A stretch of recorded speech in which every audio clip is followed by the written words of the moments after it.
நம்ம கேர் மாடுத்திட்டம் இன்றைக்கி என்ன பார்க்க போகிறோம் அப்படின்னா மிராபல் ஆரஞ்சு. பேரில் ரொம்ப டிஃப்ரெண்ட்டாக இருக்குல்ல காய்ஸ். இதெல்லாம் நம்ம ஏர் கிளைமேட்டில் அடாப்ட் பண்ணி செடி இந்தளவுக்கு நம்ம வந்து கீப்பப் பண்ணி செடி வளருமா நான் ரொம்ப சந்தேகப்பட்டேன்.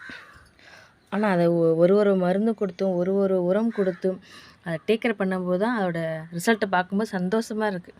உண்மையாகவே செடி வாங்கி வச்சு ஒரு 2 மாதமாக எனக்கு எந்த ஒரு க்ரோத்துமே இல்லை.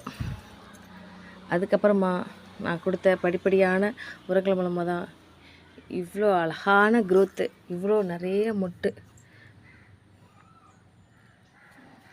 நம்ம செடிங்களை கெஸ்ட்டு மாதிரி பார்க்காம பிள்ளைங்க மாதிரி பார்த்துக்கிட்டோம்னா நம்ம கை மேலே பலன் கொடுக்கும் அப்படிங்கிறதுக்கு இந்த ஒரு வீடியோவை எனக்கு சாட்சி.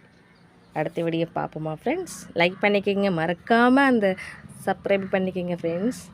பாய்.